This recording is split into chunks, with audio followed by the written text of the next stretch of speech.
ओम अज्ञानतिमिरान्धस्य ज्ञानञ्जनशलाकया चक्षुरुन्मिलितमेन तस्मै श्रीगुरुवे नमः। श्रीचैतन्यमनोभीष्टं स्थापितं येन भूतले स्वयं रूपकदा मह्यं ददाति स्वपदान्तिकं। वन्देऽहं श्रीगुरु श्रीयुतपदकमलं श्रीगुरून् वैष्णवाचं। श्रीरूपं साग्रजातं सगण रघुनाथान्वितं तं सजीवं साद्वैतं सावधूतं परिजनसहितं कृष्ण चैतन्यदेवं श्रीराधाकृष्णपादान् सगण ललिता श्रीविशाखान्विताश्च। हे कृष्ण करुणा सिंधु दीनबंधु जगतपतये गोपेश गोपिका कांत राधा कांत नमस्तुते। तप्त कांचन गौरांगे श्री राधे वृंदावनेश्वरी वृषभानुसुते देवी प्रणमामि हरिप्रिये। यत् कारुण्य सुचिरसं चमत्कारा वारा निधि अस्तनां निब्रियो राधा गिरिवर वृतो अस्पर्शं यत्सर्य एनं तेसा तेषामेकं कृष्य तं चिरा लब्धु मासा मासाक्षी दाने सो अव्यामनंतो दसन विदते कृष्ण चैतन्य रूपम। जय श्री कृष्ण चैतन्य प्रभु नित्यानंद श्री अद्वैत गदाधर श्रीवासादि श्री गौर भक्त वृंद। हरे कृष्णा कृष्ण कृष्णा हरे हरे, हरे राम राम राम हरे हरे। इसमें आज हम लोग को भगवान राधा कृष्ण की तीसरी लीलाओं को पढ़ना है। बोलते हैं अथ अथ अथ कदा सा जटिला विविक्ते चिंतातुरा किंचित दुवाच पुत्रीं न रक्षितुं हा प्रभवामि कृष्णाद वधुं ततं किं करवाण्युपायम्। श्री राधा के नाना प्रकार के श्री कृष्ण अनुराग के लक्षणों से अवगत होकर जटिला एक दिन अत्यंत चिंतातुर होकर अपनी पुत्री कुटिला को एकांत में बुलाकर कहने लगी कि देखो पुत्री, अब मैं कृष्ण से अपनी पुत्र वधु की और रक्षा नहीं कर पा रही हूँ, अतः अब क्या उपाय किया जाए। तो क्या हुआ कि जटिला और कुटिला दो हैं राधा रानी की सास और ननद, ठीक है ना। बता रही हैं, श्री राधा के नाना प्रकार के श्री कृष्ण अनुराग के लक्षणों से अवगत होकर श्री कृष्ण क्या करते हैं, राधा रानी से मिलने के लिए बहुत कुछ टेक्निक अपनाते हैं, ठीक है ना। तो कुटिला और जो जटिला थी वो एक दिन अत्यंत चिंतातुर हो गई कि, और चिंतातुर होकर जो है जटिला कुटिला से एकांत में बुलाकर कहने लगी कि देखो पुत्री, अब मैं कृष्ण को अपने पुत्र वधु की रक्षा करने में मैं सक्षम नहीं हूँ। अब मैं क्या उपाय किया जाए, किस तरह से अपने पुत्र वधु श्री राधा की रक्षा की जाए कृष्ण से। पुत्री ने बोला कि कुटिले, यह एक उपाय बताती हूँ। पुत्र वधु इस तरह रोक पाना संभव नहीं है। वे किसी भी प्रकार से घर से बाहर न जा सके, कृष्ण भी किसी प्रकार से हमारे घर में प्रवेश न कर सके। इस विषय में तुम सब प्रकार से सदा सावधान रहो। माता की बात सुनकर कुटिला बोली, माँ, तुम्हारी बहू को किसी भी प्रकार से रोका नहीं जा सकता, क्योंकि ब्रजेश्वरी श्री यशोदा प्रतिदिन ही अपने पुत्र के लिए भोजन बनवाने के लिए तुम्हारी बहू को यत्न पूर्वक अपने घर बुलवा लेती हैं, अतः उन्हें कैसे रोका जाए। इसके उत्तर में जटिला बोली, पुत्री, तुम अभी ब्रजेश्वरी के समीप जाकर कह दो कि आज से हमारी बहू घर छोड़कर कहीं नहीं जाएगी, अतएव तुम अपने पुत्र का भोजन बनवाने के लिए रोहिणी को नियुक्त कर लो। इस तरह से जटिला अपनी पुत्री कुटिला से बोलती है कि जाकर तुम ब्रजेश्वरी जो यशोदा मैया हैं उनको जाकर बोलो कि अब हमारी जो बहू राधा है वो घर छोड़कर अब बाहर कभी नहीं जाएगी। आप अपने पुत्र को भोजन बनाना है पुत्र के लिए, तो रोहिणी को नियुक्त कर लो। तब कुटिला बोली, माँ, मेरी बात सुन। ब्रजेश्वरी कहेंगी कि श्री राधा को दुर्वासा मुनि ने एक अनिर्वचनीय वरदान दिया है। वह यह है कि श्री राधा के हाथ से पके हुए अन्न का भोजन करके उसकी आयु की वृद्धि होगी और विघ्नों का विनाश होगा। यह बात तो ब्रजमंडल में बहुत ही प्रसिद्ध है। राधा रानी को स्वयं दुर्वासा मुनि ने आशीर्वाद दिया था कि तुम्हारे हाथ से जो भोजन बनेगा, उसको जो पाएगा, उस अन्न को खाने से व्यक्ति की आयु की वृद्धि होगी और वो अमृत तुल्य भोजन हो जाएगा। इस आशीर्वाद को ध्यान में रखते हुए यशोदा मैया ने अपने लल्ला के लिए भोजन बनवाने के लिए राधिका को नियुक्त किया था। हर रोज जो है अपने वो ससुराल से जाती नंद बाबा के वहां और भोजन बनाती कृष्ण के लिए। कृष्ण मेरा एकमात्र पुत्र है, केवल श्री राधा के हाथ से पके हुए अन्न के भोजन के प्रभाव से ही वह दुष्ट दानवों के द्वारा दिए गए विघ्नों से निर्मुक्त होकर कुशलता पूर्वक रहता है। इसलिए मैं नित्य ही राधा के द्वारा तैयार किए गए अन्न आदि को अपने पुत्र को भोजन कराने की चेष्टा करती हूँ। तब इसके उत्तर में मैं क्या कहूंगी, ये पूछती है। जटिला बोलती है कि हे पुत्री, तब तुम यह कहना कि हे ब्रजेश्वरी, यदि मुनिवर कल तथा परसों आकर श्री राधा को यह वरदान दे कि श्री राधा जिसका स्पर्श करेगी वह चिरायु हो जाएगा, तब क्या किया जाए, जरा बताइए। हे नित्य विज्ञ, नीति को जानने वाली, तब क्या तुम श्री राधा को अपने घर में बुलाकर उसके द्वारा अपने पुत्र का स्पर्श कराओगी? एक बात और है कि कुल स्त्रियों का प्रतिदिन पर गृह में रसोई बनाने के लिए जाना क्या कोई नीति है? इस तरह से तुम ब्रजेश्वरी यशोदा मैया से बोलना। अधिक क्या, बहू का महाकलंक ब्रज में सर्वत्र फैल गया है, क्या मैं उसे और सहन कर सकती हूँ? अपने पुत्र से तुम्हें जितना स्नेह है, क्या बहू के प्रति मेरा वैसा स्नेह नहीं है? और यह भी कहना कि देखो, इतना सब होने पर भी यदि तुम अत्यधिक हठ करती हो, तो मेरी पुत्र वधू के हाथ ही पके द्रव्यों को अपने पुत्र को भोजन कराने की नितांत अभिलाषा करती हो, तो प्रतिदिन तीनों समय धनिष्ठा को मेरे घर पर भेजकर अपनी पुत्र के लिए मेरे वधू द्वारा बने हुए मोदक या लड्डू मंगाकर उसको खिलाती रहना। इस प्रकार से सारी बातें समझा देने के बाद, देने पर भी यदि ब्रजेश्वरी यशोदा क्रोध करे, तो हम उनकी नगरी का त्याग करके अन्य स्थान पर चली जाएंगे। जिस किसी भी उपाय से उस लंपट पुत्र से वधु की रक्षा करना चाहती हूँ। जटिला और कुटिला ने इस प्रकार परामर्श कर श्री राधा को घर में बंद कर दिया। इस प्रकार से श्री कृष्ण के साथ मिलने के सारे रास्ते बंद हो गए। हाय, इस कारण वसात वे युगल किशोर अत्यंत दुखी होकर परस्पर अदर्शन रूप दावाग्नि में जिस प्रकार तापित हुए थे, उसका स्वयं सरस्वती भी वर्णन नहीं कर सकती। इस तरह से जटिला और कुटिला ने एक जो है प्रस्ताव पारित किया कि अब जो है श्री कृष्ण को राधा रानी से मिलने नहीं देना, उनके एक घर में राधा रानी को बंद कर देते हैं। अब क्या होता है, श्री कृष्ण के विरह में श्री राधा के अंग प्रत्यंग अंग ताप को शांत करने के लिए सखियों ने कमल की पंखुड़ियों और कर्पूर चंदन आदि का लेप द्वारा सैया की रचना की। परंतु श्री राधा के विरह ताप से तापित अंग स्पर्श मात्र से क्षण काल में ही वह सैया मुरझाकर सूख गया। क्या किया गोपियों ने, जो राधा रानी की अनुचरिया थी, उन्होंने कमल की पंखुड़ियों और कर्पूर चंदन आदि का लेप करके एक सैया तैयार किया। लेकिन राधा रानी का शरीर का ताप इतना बढ़ गया कृष्ण से ना मिलने के कारण कि उस पर लेटते ही अंग स्पर्श मात्र से वो सैया मुरझा गया और सूख गया। जो पलक झपकने के कालों को भी कृष्ण दर्शन में बाधा जानकर निमेष रचयिता विधाता की अत्यधिक निंदा करके पलक रहित मछली का जन्म लेने की वांछा करती हैं, वही श्री राधा नंद नंदन के दर्शन के बिना क्या अष्ट प्रहर बिता सकेंगी? श्री राधा कुसुम सैया पर अचेतना अवस्था में पड़ी हुई हैं। वे किसी भी वस्तु का दर्शन नहीं करती तथा कोई भी वचन उन्हें सुनाई नहीं देता।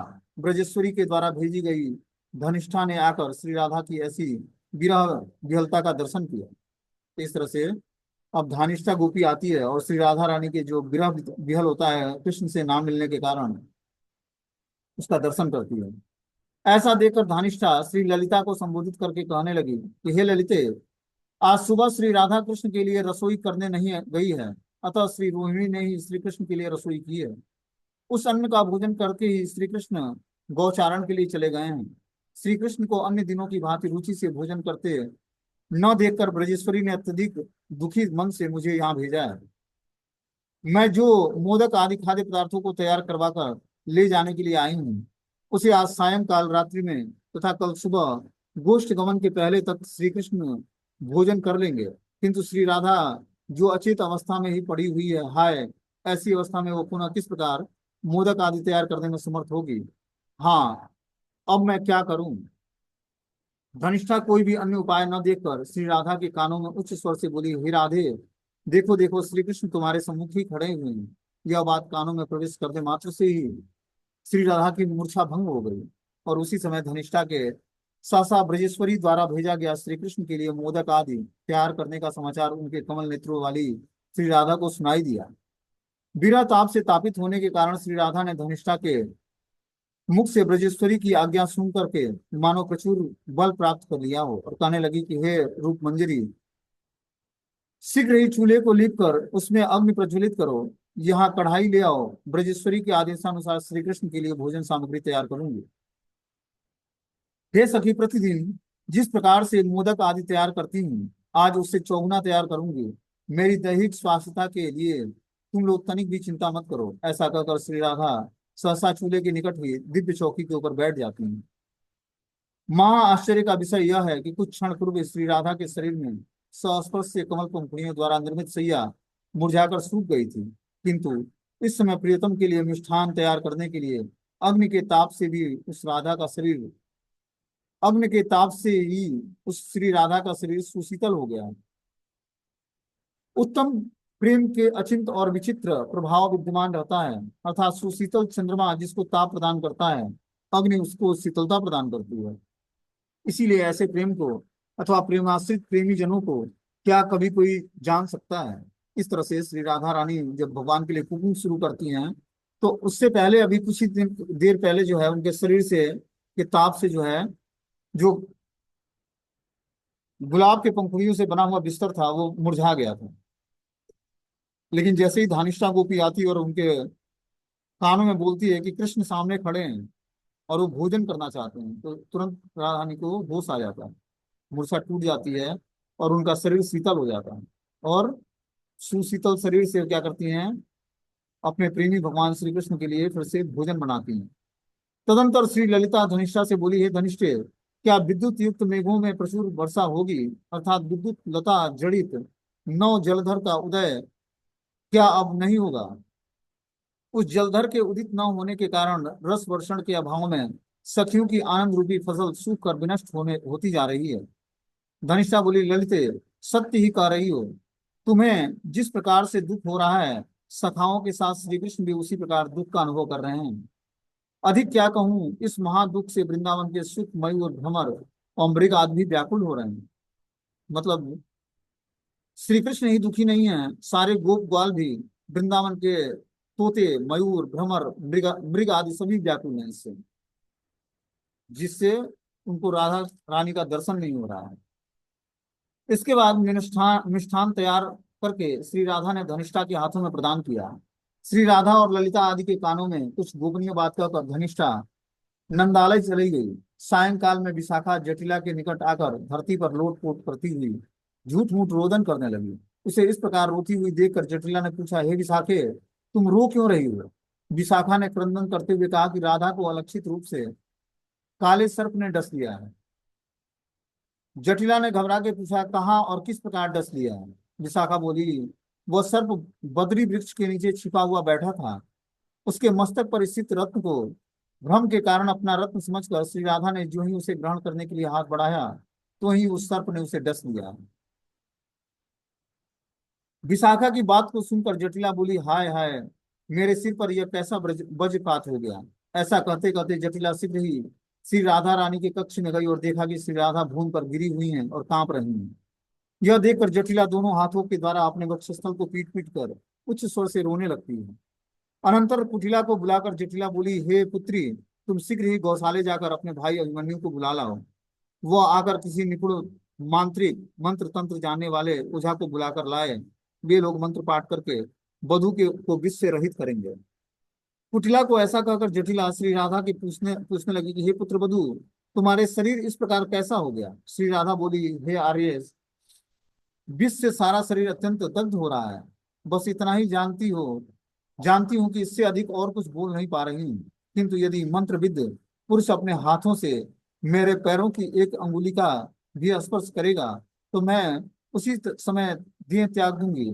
मैं कुलांगना सती हूँ, अतः मेरा यह नियम एकदम स्थिर है।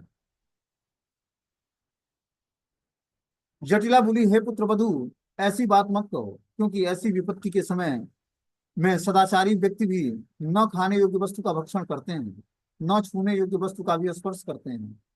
विपत्ति के समय में मंत्र या औषधि ग्रहण करने में कोई दोष नहीं होता है। श्रुति और स्मृति शास्त्र जानने वालों की यही व्यवस्था दी गई है।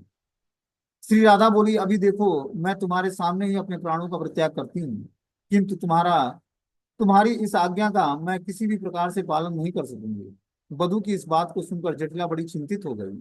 उसी समय एक पड़ोसन ने जटिला से कहा, आर्य, जिन्होंने कालिया अग जैसे विषधर सर्पों का मर्दन किया है और कालिया हद का विषाक्त जल पान करने वाली मृत गौओं को केवल मात्र दर्शन करने से ही जीवित कर दिया था, उस श्री हरि को ही बुला लाओ। वे तुम्हारे पुत्र वधु का दर्शन करके ही उसे विष से रहित कर देंगे। यह सुनकर श्री राधा ने कहा कि जिसके संबंध में मेरी झूठी निंदा रूपी पीड़ा मुझे विष की ज्वाला से भी अधिक दग्ध करती है, जो मुझे उस कृष्ण को दिखलाने की चेष्टा करेंगे, उसको मैं अपना चिर शत्रु ही मानती हूँ। इस तरह से राधा रानी जो है बोलती हैं कि उस जो कि जिसके संबंध ने मेरी झूठी निंदा रूपी पीड़ा और मेरे मेरे विष की ज्वाला को और अधिक दग्ध किया है, और मुझे उस कृष्ण को दिखलाने की जो चेष्टा करेगा, उसको मैं अपना चिर शत्रु मानती हूँ। राधा रानी इस तरह से भाव प्रकट करती है कि मुझे कृष्ण से नहीं मिलना। लेकिन ये मूर्छा का जो रोल उन्होंने इस तरह से किया था, वो इसीलिए किया था कि कृष्ण से मिलना है। जटिला बोली, देखो पुत्रवधू, जब मैं बेटी कुटिला को साथ लेकर शीघ्र ही पौर्णमासी के पास जाती हूँ, तो वे उत्कृष्ट सर्प मंत्र, तंत्र आदि और आगमन शास्त्रों को अच्छी तरह से जानती है। वे आकर तुम्हें स्वस्थ करेगी। अब और कोई अन्य युक्ति मत देना। विशाखा बोली, आर्य, ये यही उत्तम है। अतः अब और विलंब न करके उसके समीप जाओ। मैंने रस्सी द्वारा बांधकर विष की गति को रोक रखा है। इससे अर्ध प्रहर तक विष ऊपर नहीं चढ़ेगा, किंतु उसके बाद विष के सिर में चढ़ जाने पर रोक असाध्य हो जाएगी। तदंतर जटिला ने पौर्णमासी के निकट जाकर उन्हें प्रणाम किया और सारा वृतांत निवेदन किया। यह सुनकर पौर्णमासी गर्ग कन्या गार्गी से पूछने लगी कि हे पुत्री गार्गी, क्या तुमने अपने पिता से सर्प का मंत्र सीखा है? गार्गी ने उत्तर दिया, मैंने तो नहीं सीखा, परंतु छोटी बहनें सीखी। पौर्णमासी ने पूछा कि वह कहाँ रहती हैं तथा उनका नाम क्या है? इस समय वह कहाँ मिल सकेंगी?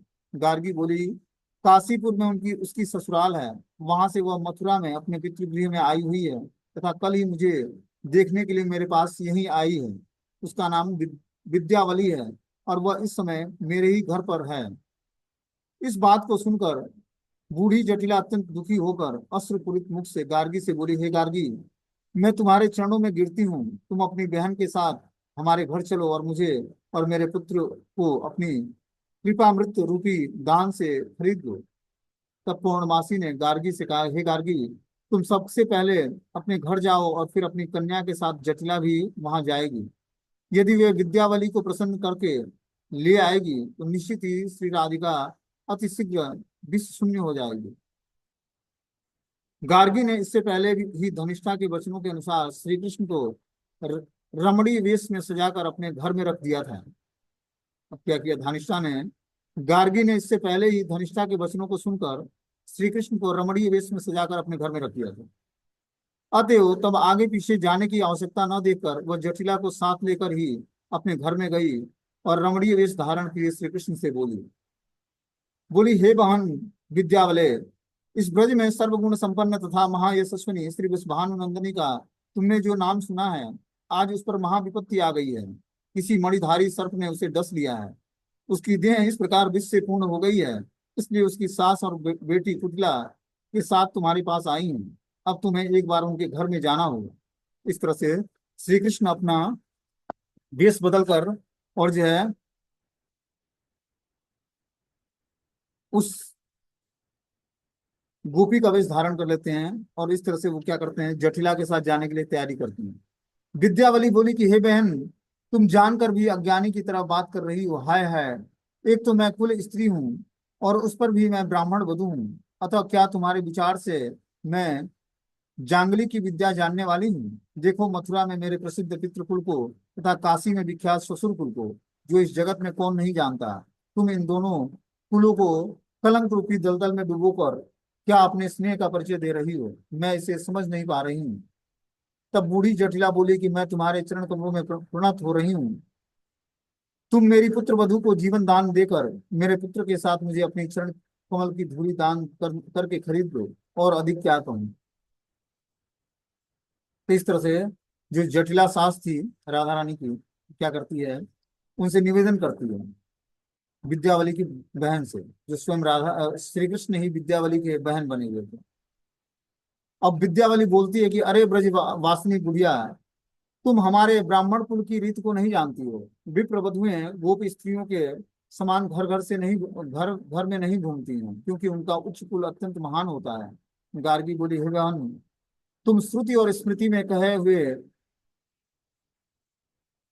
करने योग्य तथा निषिद्ध समस्त कार्यों से अवगत होकर भी इस समय ऐसी बात अर्थात जाति कुल संबंधी विचार प्रकाशित कर रही हो, इससे ऐसा जाना जाएगा कि तुम्हारी परमार्थिक की दृष्टि नहीं है। देखो कीर्ति, दया जैसे गुणों से युक्त जो सब ब्रजवासी वासिनी गोपियां हैं और वृषभानुतुल्य जो सब गोप हैं, तुम उनके तत्व, जाति कुल और विष्णु भक्ति के विषय में कुछ भी नहीं जानती हो। काशीवासी ब्राह्मण गण विशेष रूप से तुम्हारे श्वशुर सास विष्णु बहिर्मुख हैं। मैं उन्हें अच्छी प्रकार से जानती हूँ, अतः मुझे इस विषय में और अधिक मत कहो। इस विषय में मुझे और अधिक मत कहो। काशीपुर में वास करने से तुम्हारी बुद्धि भी कठोर हो गई है। विद्यावली बोली, हे बहन, हे आर्य, मेरे प्रति कोप मत करो, शांत हो जाओ। मैं पूर्णतया तुम्हारे आश्रित हूँ, तुम जो कहोगी मैं वही करूंगी। किंतु इस संबंध में मेरी एक भीषण शंका है। मथुरा में मेरे एक प्रवाद सुना है कि नंद महाराज का कोई एक गुरु वीर पुत्र है। वो बड़ा ही स्वेच्छाचारी और लंपट है। वो ब्राह्मण जाति का भी कोई भय नहीं करता है। वह यहाँ की ब्रज नारियों की भांति यदि मेरे पति भी सहसा पथ से के बीच में लोग दृष्ट करेगा तो मैं उसी समय अपने प्राणों का त्याग कर दूंगी। हाय, मैं किसी भी प्रकार से दोनों कुलों को कलंकित नहीं कर सकती हूँ। गार्गी बोली, हे बहन, इस विषय में तुम कोई भय मत करो, क्योंकि स्वयं मैं तुम्हारे साथ चल रही हूँ। विद्यावली से सहमत होकर गार्गी आदि के साथ जाते जाते पथ में जटिला से कहने लगी कि देखो, मंत्र और औषधि द्वारा विष का नाश किया जाता है। मंत्र तो मेरे कंठ में है, और जो औषध का प्रयोग करना होगा वह तो दंत पृष्ठ अर्थात चर्बित और मंत्रपूत तांबुल भीड़ी मात्र है। हे आर्य, क्या तुम्हारी पुत्र वधू उसका भक्षण करेगी? विद्या बलि के द्वारा जटिला से ऐसी पूछे जाने पर वह बोली कि मेरी पुत्र वधू ब्राह्मण जाति के प्रति परम भक्ति मती है, अतएव तुम्हारा चर्बित तांबुल अवश्य भक्षण करेगी। इसमें कोई संदेह की बात नहीं है कि जो तुम तांबुल चबाकर उसको दोगी वो अवश्य भक्षण कर लेगी। तो ब्राह्मण जाति के प्रति परम भक्तिमती है। गार्गी बोली कि औषधि में तो भक्ष या भक्ष इत्यादि का विचार नहीं किया जाता है। यहाँ तक कि ब्राह्मणों का उचिष्ट राजा महाराजा भी भक्षण करते हैं, अन्य जाति के संबंध में तो कहना ही क्या है। विद्यावली द्वारा जटिला के घर में प्रवेश करने पर उसने अपने पुत्र के साथ उसके दोनों चरणों को धोकर उसी समय उस जल को अपने बहू के मस्तक पर, नेत्रों पर, मुख पर और वक्षस्थल पर छिड़क दिया। जटिला श्री राधा से बोली, हे पुत्र वधू, भाग्यवशात महानुभवी सर्प विद्या निपुण गर्ग कन्या आई है। यह तुम्हारे समस्त अंगों को मंत्र पाठ सहित स्पर्श करते करते थोड़ी देर में ही तुमको स्वस्थ कर देगी। और एक बात है कि मंत्र पाठ के समय ये अपने दांतों द्वारा तांबुल वीटिका का चरण करके तुम्हारे मुख में प्रदान करेगी। तुम्हें मेरी शपथ है, तुम इस विषय में घृणा मत करना।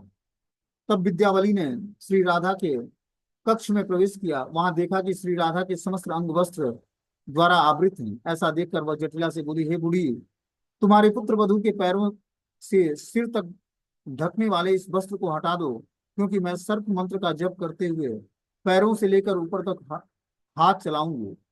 जिस अंग तक विष चढ़ा हुआ है उसे हस्त संचालन से जानकर उसी अंग से मैं पुनः पुनः मंत्र पाठ करके उसे विष शून्य करूंगी। तदंतर जटिला ने श्री राधा के अंगों को ढकने वाले वस्त्रों को हटा दिया। विद्यावली हस्त चालन करते करते श्री राधा के चरण कमलों से क्रमशः वक्ष स्थल पर तक स्पर्श करने लगी, किंतु उसका हाथ उसके ऊपर आगे नहीं जा रहा था। तब वह बार बार गारुणी मंत्र पाठ करते करते अपने दोनों हाथों द्वारा श्री राधा के वक्षस्थल का स्पर्श करने लगी। विद्यावली वृद्धा से बोली कि हे वृद्धे, अहो क्या हो गया? विष किसी भी प्रकार उतर नहीं रहा है। अब मैं इस विष में क्या करूं, विषय में क्या करूं? तब वृद्धा बोली कि अपने मुख से वधु के मुख में पूर्व कथित त्रमित औषधि डाल कर तो देखो, इसे वही औषधि प्रदान करो। विद्यावली बोली, हे वृद्धे, मैं बार बार तुम्हारे वधु के मुख में मंत्रपूत औषधि डाल रही हूँ, तथापि तुम्हारे वैवण्यवती वधु कांप रही है और दीर्घ निश्वास ले रही है। देखो, चिकित्सा परिवर्तन करना होगा। तुम सब अब कक्ष से बाहर जाओ। इस कक्षा के द्वार को बंद करके मैं सर्प मंत्र का जप करूंगी। मुहूर्त भर में ही जिस सर्प ने तुम्हारे पुत्र वधु को डसा है उसे बुलाकर उसके साथ वार्तालाप करूंगी। तुम बिंदु मात्र भी चिंता मत करो, शीघ्र ही तुम्हारी वधु को जीवित कर दूंगी। एकाग्रचित्त से इस मंत्र का जाप करके 3 घंटे के पश्चात तुम सबको सब कुछ दिखाऊंगी। तत्पश्चात गार्गी के परामर्श से वे सब दूसरे कक्ष में चले गए और एक मुहूर्त के बाद ही पुनः आंगन में उसी कक्ष के निकट लौट आए। अंततः जटिला और कुटिला को इंगित करके गोपियां परस्पर एक दूसरे से कहने लगी, अरे तुम लोग कक्ष में विद्यावली और सर्प के बीच हो रहे वार्तालाप का श्रवण करो। श्री कृष्ण दो प्रकार के स्वरों के द्वारा अर्थात एक स्वर स्वर में विद्यावली की बोली का और दूसरे स्वर में सर्प की बोली का अनुकरण करने लगे। सखियां उसे इसी क्षण समझ गईं। वे सब एक साथ कौतुक और आनंद समुद्र में आवर्त में निमग्न होकर परम शोभा का विस्तार करने लगे। श्री कृष्ण विद्यावली के स्वर में पूछने लगे कि हे सर्पराज, तुम कहाँ से आए हो? सर्प स्वर में सर्प स्वर में खुद कृष्ण बोलते हैं कि मैं कैलाश से आया हूँ। अब विद्यावली स्वर में श्री कृष्ण बोलते हैं कि तुम किसकी आज्ञा से यहाँ पर आए हो। और फिर सर्प स्वर में बोलते हैं कि चंद्रादिमौली अर्थात शिव जी के आदेश से मैं आया हूँ। विद्यावली स्वर में फिर बोलते हैं कि उनका क्या आदेश है। सर्प स्वर में बोलते हैं कि जटिला पुत्र अभिमन्यु को डसो, ये भगवान शिव का आदेश है, इसी आदेश का पालन करने मैं आया हूँ। अब विद्यावली बोलती है कि अभिमन्यु का अपराध क्या है। तो सर्प बोलता है कि उसका कोई अपराध नहीं है, किंतु उसकी माता ने 2 अपराध किए हैं। विद्यावली पूछती है कि क्या? तब तुमने अभिमन्यु की माता को क्यों नहीं डसा? तो सर्प बोलता है, सर्प की भाषा में कृष्ण ही बोलते हैं कि विषानल से ही पुत्र का शोकानल अति तीव्र होता है। इसका यथेष्ट अनुभव कराने के अभिप्राय से ही मैंने जटिला को नहीं डसा है। अब विद्यावली बोलती है कि फिर अभिमन्यु को छोड़कर उसकी पत्नी को क्यों डसा है। फिर सर्प बोलता है कि मुनिवर, दुर्वासा ने श्री राधा को सौभाग्यवती होने का वरदान प्रदान किया था, अर्थात सती कुल शिरोमणि श्री राधा को जीवित रहने रहने से अभिमन्यु की मृत्यु होना असंभव है। दुर्वासा के वरदान का तथा श्री राधा के सत्यत्व का ऐसा ही प्रताप है। इसलिए यदि पहले श्री राधा को डस कर उसे जीवनहीन न करूं तो अभिमन्यु का मरण नहीं होगा। अतः आज श्री राधा को डसा है, कल प्रातः अभिमन्यु को डसूंगी। इससे पुत्र और पुत्र वधू के अत्यधिक शोक में वृद्धा जटिला का जीवन अत्यंत क्लेशदायक बन जाएगा। विद्यावती अब बोलती है कि जरा बताओ तो वृद्धा के 2 अपराध कौन कौन से हैं। तो सर्प आवाज में श्री कृष्ण ही बोलते हैं कि शिला हर स्वरूप दुर्वासा के प्रति कटाक्ष पहला अपराध है। द्वितीय अपराध यह है कि जो शंभु के भी इष्ट देव हैं उस श्री हरि के भी अंशी स्वरूप श्री नंद नंदन के विरुद्ध मिथ्या कलंक लगाकर उसने अपनी वधु को रोककर उनके भोजन में बाधा पहुंचाई है। अतः इन दोनों अपराधों के लिए पुत्र वधु तथा पुत्र के शोक में जटिला अपनी कन्या के साथ ब्रजमंडल में चिरकाल तक रोदन करेगी।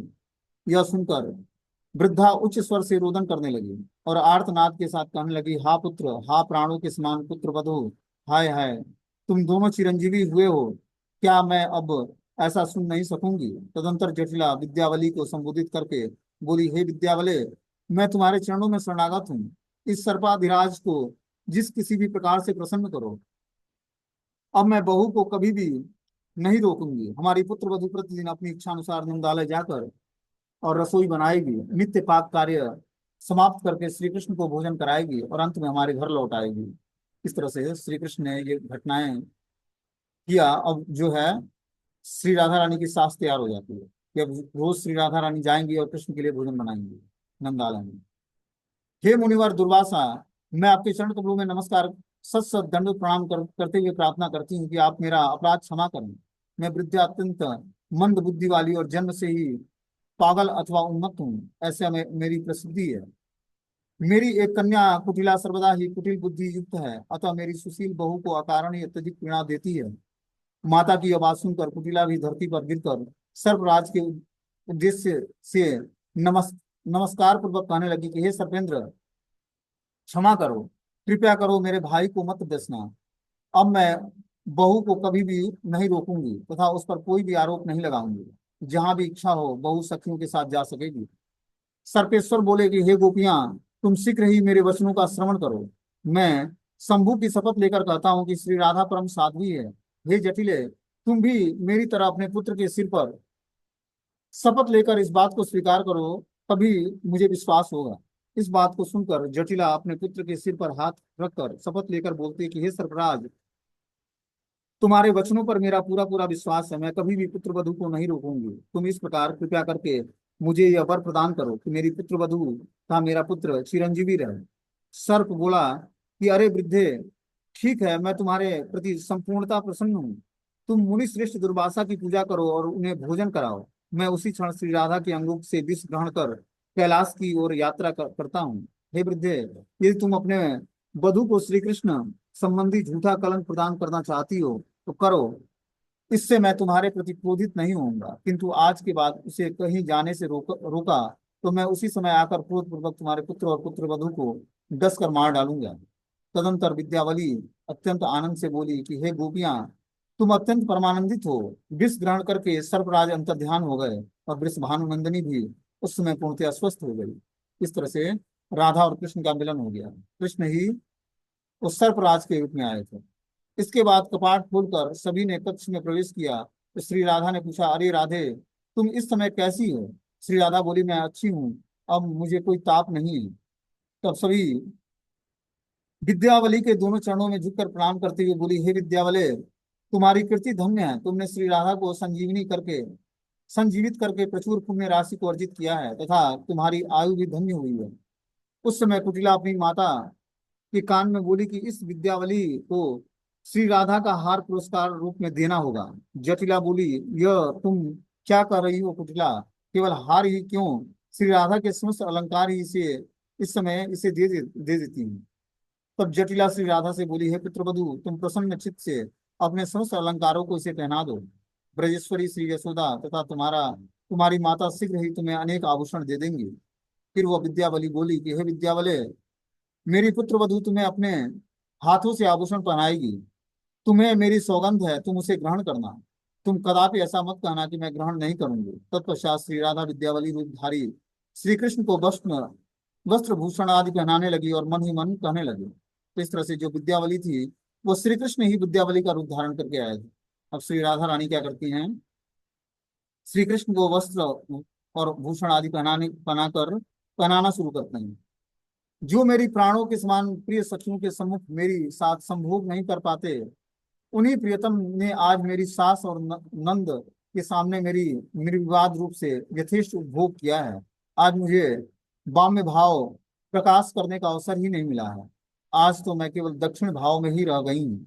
जैसा भी हो, आज मेरे जन्म जन्म की इच्छा पूर्ण हुई है, क्योंकि प्रियतम का चर्वित तांबूल बार बार आस्वादन करने के लिए प्राप्त हो सका है। जिस सास और नंद में इतने दिनों तक अपने शत्रु मानती थी, आज वे ही मेरे प्राण कांत श्री युगल चरणों में गिरकर उन्हें अपने घर में लाई हैं तथा उन्हें मेरे साथ मिलाकर साक्षात भाव से मुझे उपभोग करवाया है। अतएव अपनी सास और नंद के चरणों में मेरी अचल भक्ति हो, यही प्रार्थना है। आज मैं मिलन के बाद भी उस सास के आदेशानुसार प्रियतम प्राण वल्लभ को उनके ही सम्मुख विभूषित कर रही हूँ। हे विद्याते, तुम धन्य हो। तुम्हें नमस्कार करती हूँ, अर्थात स्तुति करती हूँ कि तुम्हारा ये वृतांत कहाँ और किसके समीप वर्णन करूं।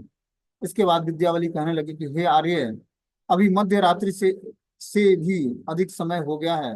अब तुम्हारे किस निर्देश का पालन करूं, बतलाओ, अन्यथा शीघ्र ही हम दोनों बहनें घर जा रही हैं। तब वृद्धा जटिला ने कहा, हे गार्गी, विद्यावले, तुम लोग इस रात्रि काल में किसी प्रकार अपने घर जाओगी। अहो, क्यों नहीं, आज तुम दोनों हमारे ही घर पर सुख से शयन करो। गार्गी कहने लगी, जटिले, मैं अवश्य ही तुम्हारे वचनों का पालन करूंगी, क्योंकि हम लोगों के चित्त से फल सर्प जाति की विषगंध अभी भी पूर्णतया विदूरित नहीं हुई है। अर्थात कृष्ण सर्प द्वारा डसे गए लोगों में विष की क्रिया प्रथमतः प्रशमित होने पर भी उसके पुनः उठने की संभावना बनी रहती है। अतः मंत्र विद्यों का निकट रहना अति आवश्यक होता है। अनंतर कुटिला और जटिला दोनों ही कहने लगी कि अच्छा है, ऐसा ही हो। हे गार्गी, मंत्र वित्त विद्यावली आज छत पर स्थिर कक्ष में कुसुम सैया पर वधु के साथ ही सुख पूर्वक शयन करेगी। तो इस तरह से विद्यावली स्वयं श्री कृष्ण ही बने थे। और इस तरह से कुटिला और जटिला आदेश दे देती है कि आज जो है, जो छत पर जो स्थिर कक्षा है उसमें कुसुम सैया पर वधु के साथ आज विद्यावली शयन करेगी। इस प्रकार विलास रसिक श्री कृष्ण सुर सिंधु के अति सुंदर हिलोल में अनेक प्रकार के क्रीड़ा कला कौशल रूप विद्या का प्रकाश करने लगी। सखियां भी उसी प्रेम सागर में कौतुक रूप से महातरंग पूर्ण रंगमंच पर नृत्य करने में प्रवृत्त हुई। और वे उस नृत्य में विरह नहीं हुआ। इस तरह से भगवान श्री कृष्ण जो है उस राधा रानी से मिलने के लिए ये नए टेक्निक अपनाते हैं, विद्यावली का रूप धारण करते हैं। और राधा रानी जो है किसके कहने पर जो है डसे हुए सर्प से मतलब विषाक्त रूप धारण करती हैं। वो जो है, जो एक गोपी आई थी वहां पर, क्या नाम था उसका,